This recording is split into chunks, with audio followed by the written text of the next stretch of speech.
What's up, guys? It's John Keys. I'm sure Michael Singleton. And today we have the pleasure of sitting and talking with Ms. Felisha Bull, Deputy Director of GOA in Texas. How's it going, Felisha? Hi, guys. Happy to be here with y'all today. Yeah, thanks for joining us, Felisha. So there's so much stuff we can talk about, right? And I think there's a lot of things, John, that the audience is going to be intrigued by.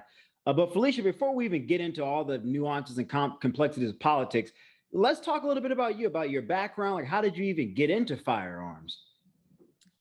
So I am one of the lucky few who was introduced to firearms at a very young age. I was probably at the range or on property starting around 5 or 6 years old.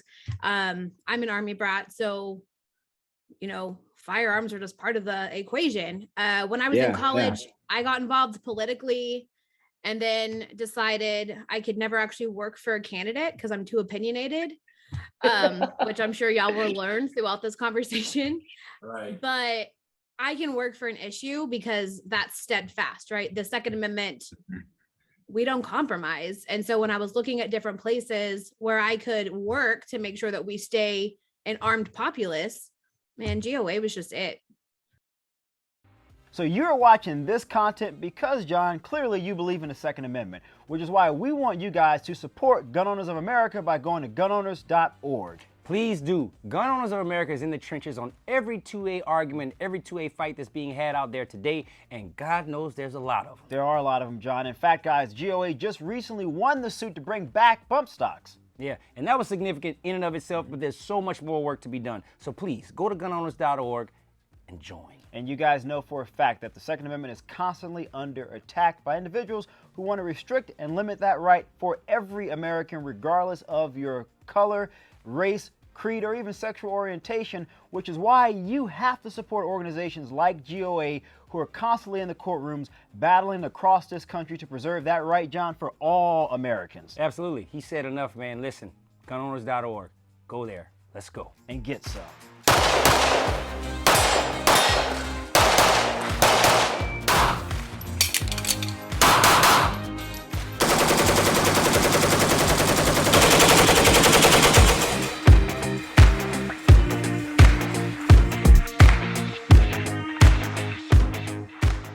I started out Liberty. I'm still learning about firearms. Like, I don't know everything. I definitely don't know everything. There's a lot. But there's a lot to learn. Yeah. Sometimes I'll write down terms when I'm at industry events, be like, I'm gonna Google that later. But I'm always willing to learn, always willing to figure it out. And hanging out and talking with you guys always helps. So happy to be here. That's awesome. No, thanks so much. Let me ask you this, Felisha. So you're with GOA, you're the deputy director. There are other firearms organizations out there that you could have worked for. What was it about GOA's mission that, I guess, I don't want to say enticed you, but at least encouraged you to say, as I'm looking at this landscape and I'm looking at all these other entities out there, this is the one that I think is doing the best job of defending the Second Amendment, but also the best job, because this is important in your role of articulating why that's important to people who may get it, but also most importantly to people who may not necessarily get it. So I think that every gun lobby group that we have right now serves a purpose, right? I was drawn to GOA because their specialty is the grassroots. Sure, I'm a lobbyist. I can go to the Capitol and have 50 meetings a day. But if their constituents aren't calling them, aren't emailing them, and aren't showing up to the Capitol to testify, I'm only one vote. I'm only one constituent. And that's something that I really love about GOA. We're not just a lobby organization. We're a community of like-minded gun owners who want to work together to make sure liberty persists and tyranny doesn't take over. I just want to touch on that real quick. I really like that answer because, one of the things that Michael and I have talked about with Guns Out is that it's about reaching the people that are indifferent about guns, because those people are the difference makers, to be honest with you. Because obviously you have your anti-gunners and then you have your pro 2A people, but there's a mass of people in the middle that really don't know how to feel one way or another. And those are the people that I think are most reachable with grassroots efforts like you're talking about that GOA does. So I think that's just really awesome.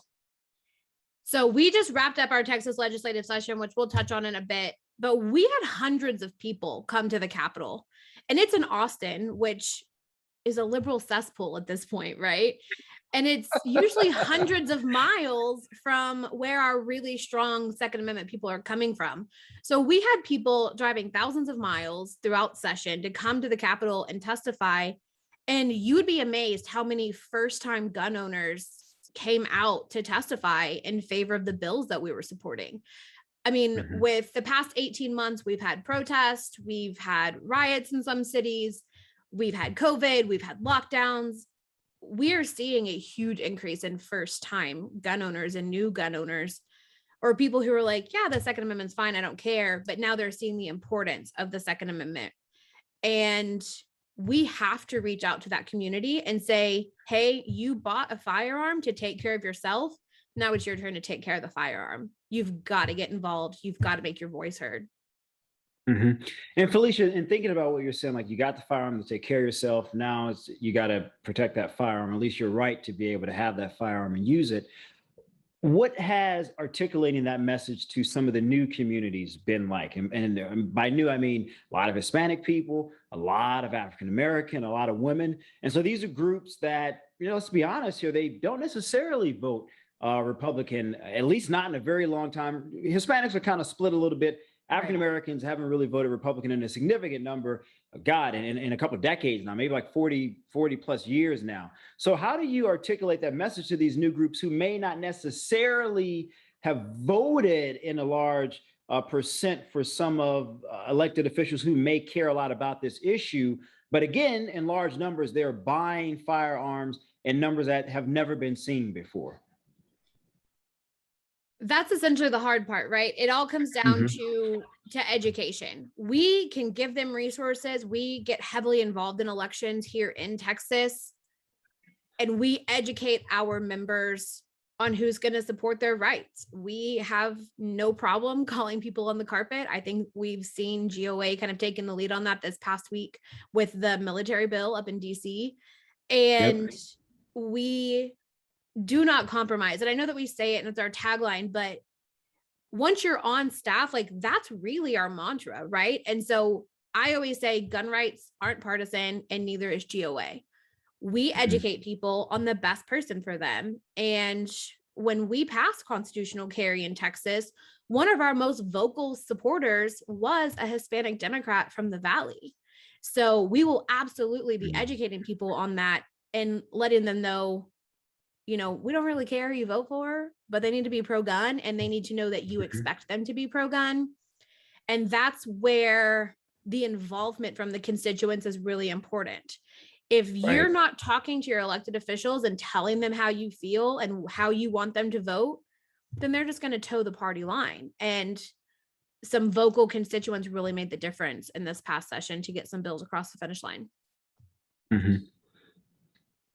Yeah, so let's talk about the significance of constitutional carry, because, I know a lot of people don't necessarily know what constitutional carry really means. There's open carry states, there's the ability to have concealed carry license. What's the significance of constitutional carry and why was that important for the state of Texas?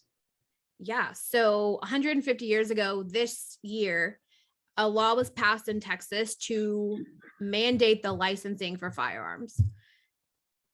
Essentially, it was a racist law. It was a law that wanted to prevent free men from being able to carry. If you weren't white and owning property, they were like, you don't need a gun. It also was aimed at preventing women from being able to protect themselves, right? And, in the 90s, we actually got the licensing program kind of squared away. We got open carry a few years ago. And the next step was constitutional carry. And we repealed that 150-year-old law to where if you are over the age or 21 and older and you could walk into a gun store and purchase the firearm, you can now carry the firearm on your person, open or concealed without a license. There's a few caveats in there. There's 5 convictions where you can't carry. We'll work on getting that part cleaned up in the next session because we want true constitutional carry in Texas, but it's all an incremental system. And so, Felicia, you just said something that I think is really important. Thinking about the law from 150 years ago, a lot of these gun laws in general were very restrictive for recently freed men, essentially people of color, Black people. Now, Right. some people may say, well, all right, I get that. That's terrible. But how is that important today? I know why it's important today, but I want you to sort of talk about how even today those laws can be restrictive if not changed. Absolutely. So Representative Canales, he's our Hispanic Democrat from the Valley. He said on the floor something that really resonated with me. All of these gun laws are just gotcha laws. They're just trying to get you in trouble, right? They're convoluted. There's a lot of gray areas a lot of the time, and they're just trying to get you, right? And if we can repeal those laws and allow people the ability to protect themselves, we're always going to advocate for training, but the government's got to get out of the way. Shall not be infringed doesn't have an asterisk on it, right? We have to work to make sure that we're staying free, because I think as we've seen over the past few months, the government's not really on our side, right? And I think that's becoming more and more clear. And the right to self-defense, you should not have to jump over those government hurdles in order to get them. And a lot of these gun laws are just, well, gotcha. Guess you're going to jail. Yeah. Yeah, no, I think you're right. Eric over at GOA made an interesting point to me a while ago. He and I email all the time about interesting history about gun laws and African Americans. And he sent me a link, Felicia, and to the audience that showcased that in the state of California, despite how diverse California is, most gun ownership, it retains with a very small percent of the state population, mostly white men, and mostly white men that are have either given to like political candidates, meaning like the sheriff of wherever they live. Right. And because of how some of the laws are written there, it really restricts people of color, Black, Hispanic, from being able to purchase firearms. So Eric sort of made this interesting point in general, and I think this resonates in Texas, right, about why it's important to push back against some of these laws. While people may say, well, that's 150 years ago, things have changed now. Well, that's not necessarily the case, Felicia, because maybe if you're a single mom, woman, white, Black, Hispanic, whatever, or you're a person of color, you may not have $1,000+ to give to a sheriff's campaign, right? So that when you give that money, you can call up your sheriff and say, hey, all right, well, I want my I guess license, if you will, to carry my gun. So I think being able to repeal some of these laws, you completely make it an even playing field for every single person in the state of Texas, that regardless of your ethnicity, regardless of your gender, you have a right to carry and protect yourself and defend yourself in your home and also on your person when traversing across the state. Absolutely. It gets rid of that pay to play mentality, right? Yep. If there's no money changing hands, everyone has the ability to protect themselves. And, we had single women, we had college students, we had single moms, elderly individuals who are recently widowed or alone for whatever reason. You turn 21 in college most of the time. I couldn't afford ammunition in college, let alone, all of the filing fees and fingerprinting and different classes that you had to take. Even though I was very familiar with a firearm, I carried in my vehicle, right? Because that's allowed under our castle doctrine. You can have a vehicle in your, a firearm in your vehicle. I can protect myself traveling to and from campus. Even though we have campus carry, you still have to have a license to carry, because that was a carve out in constitutional carry. And then the age demographic, right? What happens when you have a teen mom who's single, turns 18 and wants to protect her family? She still can't legally buy a handgun. Why are we saying that you're less than if you're under the age of 21? Your right to self-defense is just not materialized when you turn 21. Your right to self-defense is inherent. And it's time that we start treating it that way. Because perpetrators of a crime, Felicia, they're not going to say, well, I'll wait until you're 21 to attack you. Yeah, I mean, like, come exactly. on. Exactly. It's like, hang on, you'll have to come back next week. I'm not 21 yet. I can't protect myself, right? And sure, you have long guns, but it's a lot easier to protect your home with a handgun. It just is. Yeah. And we make it too difficult for people to be safe. I live in Austin and I'm about to throw my city under the bus, right? Starting tomorrow, October 1st, they're not coming to non-emergency situations. We're talking attempted theft, any accidents, and road rage is crazy here right now. There's just a shooting last night, I think. And anything that they deem non-emergency in a city where the crime rate, or I'm sorry, the murder rate has gone up 4% in the past few years. Wow. We have homeless people everywhere. And now the cops are like, bye, see you later. You know, going up just for like murders and homicides. And... Oh yeah. I will not go downtown on Fridays and Saturday nights because there's just parts of the city where shootings are expected, right? It's no longer a shock when I wake up in the morning and I see the news that's come through from the night before. And yet they're going to tell me that I can't have a firearm? Absolutely not. I haven't lived in the state of Texas like you, Sharmichael. So for me, I find a lot of this really intriguing. And I think that people all over the country are just really taken back by everything that's going on in regards to the laws and how things are trying to be changed and how difficult it is becoming in order to own a firearm. And I mean, we're just trying to get the message out that you need to be safe. You need to be law abiding. But then when laws are being passed that makes it difficult for you to even take part in protecting yourself, joining the firearms community for that matter, it's just discouraging. It's very discouraging. And I don't know. I'm at a loss in most cases when I hear things like what you're saying, especially about the cops and how they're not responding to certain types of crimes that are being reported. I mean, that's just insane to me. I don't understand where things are going. It doesn't make any sense whatsoever. I would love to just, say it, blame it on this administration alone. But I mean, this bell has been getting rung for a while now. And I don't know. I just don't know where the end is, where the end in sight is. I mean, people have to get involved, right? And I mean, I sound a little preachy when I say this, but being involved in a representative republic is more than voting.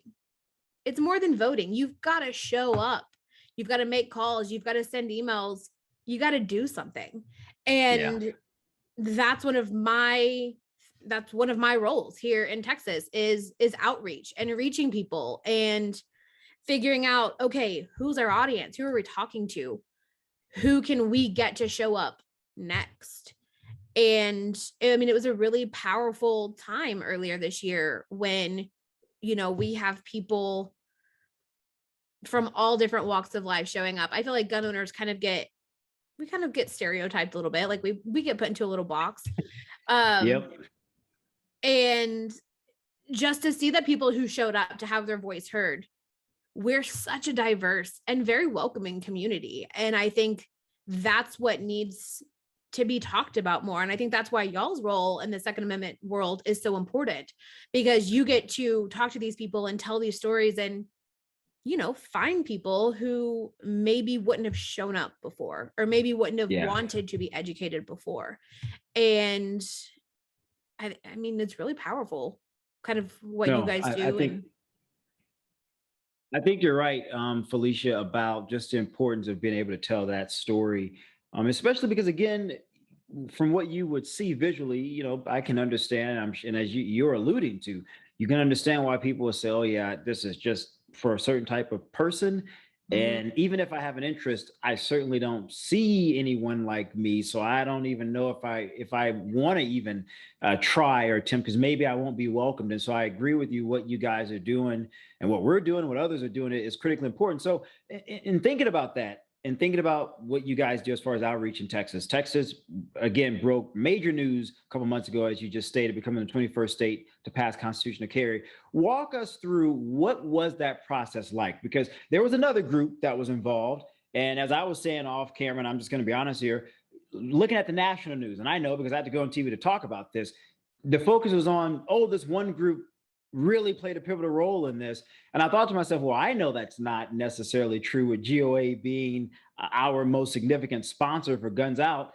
Talk us through the role that you guys played and how pivotal that role is, And because I think it's key that people understand that GOA is not just fighting for the Second Amendment in Washington, D.C. You guys aren't only fighting for it in states across the country, but you guys are also showcasing real results. And it's important that people understand that results are happening.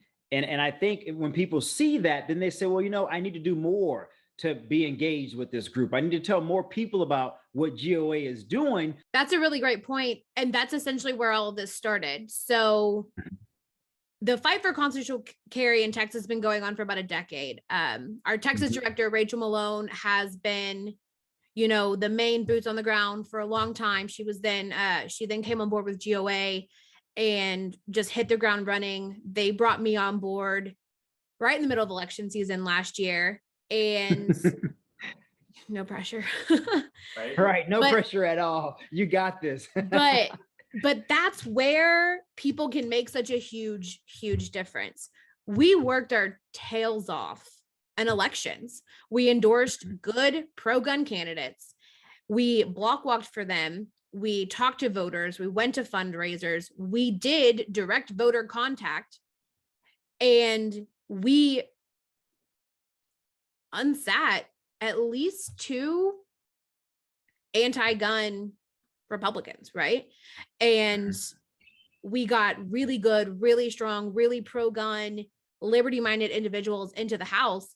And that was huge. We built on that momentum. Right. We had our gun owners lobby day in January of this year, 2021, where we advertised to literally anyone in Texas who owned a gun. We did some digital advertising. We did some flyers. We did word of mouth advertising. And essentially we had about 500 people show up to our virtual lobby day because COVID was still pretty heavy at the time. So we did have to do it on Zoom. But it made such a huge impact because people were educated and learning what to do for the first time ever. Right. And then when they were that's key. Yeah. And then they could meet people in their House district or their Senate district. So they didn't feel alone. They're like, okay, well, I can go to the Capitol. I'm going to have friends there. Or Felisha and Rachel told me where to park because so many people don't even know where to park. It's Austin. So they expect it to be $30 a day. And so we boil it down to like the basic necessities and empower them to come. We help them with their testimony. We edit it. We let them practice on us so that when they go up there to the dais to talk to the committee and let people know their testimony on why they need a gun and why they shouldn't have to pay government fees to protect themselves. It's powerful. I live alone in a bad city to, I've been assaulted and I need this to feel safe. No one's going to be there. It takes police how long to show up? At that point, they're just there to get your statement. They're not there to protect you. You have to put that in your own hands. And it was really powerful, the testimony that we heard, but it was a years-long process for that to happen. And we're not going to stop. It's election season already. That never ends. And we're going to block walk and do more outreach and hopefully double our presence in 2023. Well, I'm excited, John, about that. And for us to be able to play a role in being able to tell this story, but also being able to create content that helps bring along other people, Felisha, because we're in the content space, we're creating dynamic content that's fun, that's exciting for people who are diverse and who are getting into this. And then the great thing about what you're doing is we're bringing these folks on and they find out, well, hey, wait a minute, how are these guys able to do this? Who's sponsoring them? And they find out, oh, wow, GOA, what is GOA? Let me look them up. I'm in Texas, Gun Owners of America. Oh, Felisha is the deputy director. Well, what are they working on? So now you're bringing on new people in your outreach efforts. Yeah. And we go to some of the coolest events across Texas as well. Oh, we know about it. Trust me.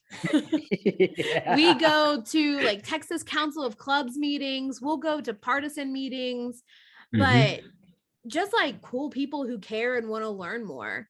So I'd encourage anyone who's watching and is in Texas and you're like, she's cool. She can come talk to my people.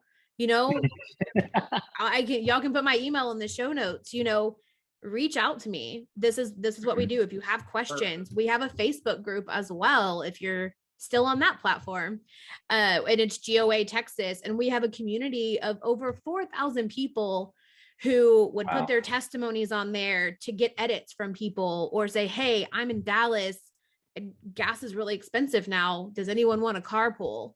And we're not just a group, we're not just lobbyists, we're a family, we're a community. And I think that's kind of the role that we play, and the difference between us and some other lobby organizations. Hey guys, I'm happy to say we heard your messages, mostly Shermichael, because you're messaging him, that we needed to restock some gear in the Guns Out store. So we have the limited edition 9-line OG Guns Out t-shirts. They are finally here, and they are selling out fast. So you have to go on Instagram, our website, anywhere on social media, GunsOutTV, and buy one for yourself or your spouse. Absolutely. We got crops. And we have tanks, and who doesn't like a nice tank? So go to the site, go to the social media, and get some shirts. No, John, you're supposed to say, let's go. Get and then some shirts. Are you going to take my part, or are you going to use your line and let me use my line and get some? You guys are hosting a range day in the first week of November. We're actually going to be there. We're very excited, to join you guys in that effort. Talk to us about what people could expect if they were to show up at the range day, because we want a lot of people to come out and attend and see what this is all about. Yes. So November 6th in Burnett, Texas, we're having a range day and barbecue banquet to come together. Like I said, we're a family, right? When you have a big success, you celebrate, you take a beat, you take a breath, and you have a good time before you go back to work. And that's what we're going to be doing. We're going to have a ton of vendors, a few YouTubers, you guys included. I can't announce some of our other vendors, but we're going to have some really cool people there. We're going to have at least one company who will be selling ammunition at the event. So if you can't find it anywhere else, you can come hang out with us. And the range day itself is completely free. It's a come and go, come as you are. It's outdoors. It's November in Texas, so fingers crossed for good weather. And it's going to be a lot of fun.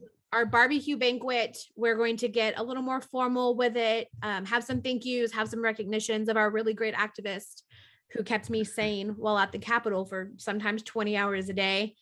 And yeah, so you can go to our website and find find that information. Everything will be live tomorrow. That's when tickets go on sale. And again, range day is completely free. The tickets are just for the barbecue banquet. And it's going to be a great time.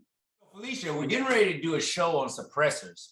And the reason why we're doing the show on suppressors is obviously because there's a lot of people that don't really understand the significance of suppressors, the benefits of suppressors, how they work, and even the laws in the different states on how to obtain one and own one legally.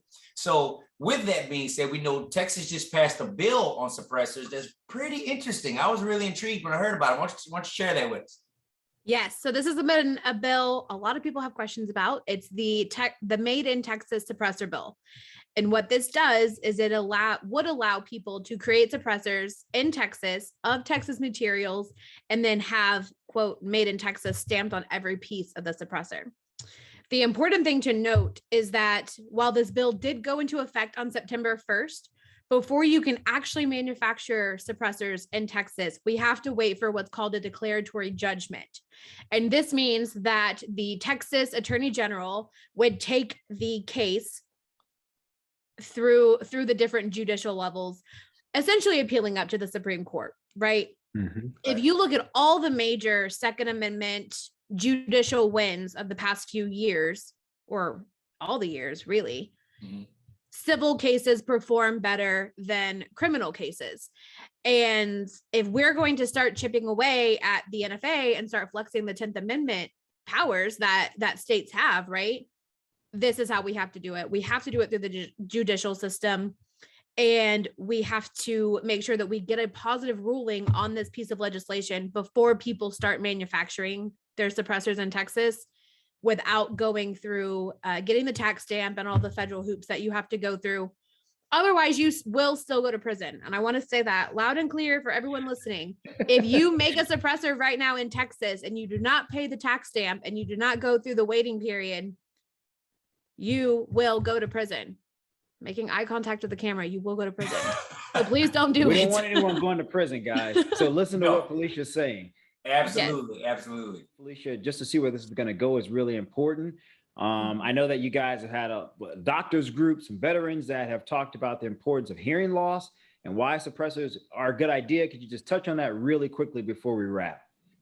Yes. So if you look at the way that suppressors are approached in Europe versus how they're approached in America, it's very different. And I think this is where Hollywood and James Bond have really done a disservice to the suppressor community, because the narrative on these is wrong. It does not make your firearm silent by any means. It actually makes it larger and a little clunkier. Like, you're not going to be able to as easily conceal this and go commit a crime, right? Right. It is to protect your hearing. You know, if guns were invented today, they would all have to have a suppressor on them. It's as common sense to have a suppressor on your firearm as it is to have a muffler on your vehicle. And in Europe, it's rude to go to the range and not have your firearm suppressed. And I just hope that we can chip away at the NFA. If you look at it, one of those things is obviously not like the other, and that's going to be suppressors. And so, as I said at the beginning of the show, it all boils down to education. It's education and it's activation. And it comes down to people like us getting involved, changing the narrative, and going to our state capitals and passing these laws. And I mean, they can't tell us all no, right? If we have 50 different laws going through the judicial system, at some point they're going to see that this is what the states want. So that's what we're working on. And again, do not make a suppressor right now. I pray no one is going to go to prison over this. It's a great first step. If you have questions, we have resources on our website. And also read the bill. If you want to know what a bill does, read it. That's the number one thing that I tell my new activists: learn how to read a bill. Yeah. And if you don't know, ask questions. I'm always asking Shermichael questions. Yes. Which is very true. Look, Felisha Bull, we want to thank you for joining us. We want to thank you for the work that you guys continue to do in the state of Texas, state that my parents, siblings live in. It's an important state. Texas is always doing things differently and leading the charge. Guys, we want you to continue to support Gun Owners of America. Become a member. Gun Owners of America is our sponsor. They allow us to continue to create great content and expand the Second Amendment community through dynamic and engaging and educational content. But most importantly, GOA, and you donating to GOA and becoming a member allows people like Felisha to continue to do the hard work across the country for all of us. Yep, and we've made it easy on our website. Go right on our website on the homepage, scroll down about halfway. You'll see that we have links to learn more about GOA, become a member of GOA, and to donate to GOA. So again, this is not for Guns Out. This is not for GOA. This is for America, all of our people. This is for us. So please take a moment to, at a minimum, go and learn more, because you may be compelled to act. Yep, absolutely. And we'll have all the links right below this video. Guys, again, thanks so much for watching. Make sure you share the video, like the video, and definitely drop comments. We're interested to hear what you guys think about this conversation. We'll be having more just like this with people like Felisha Bull and others in the weeks ahead. So let's go. And get some.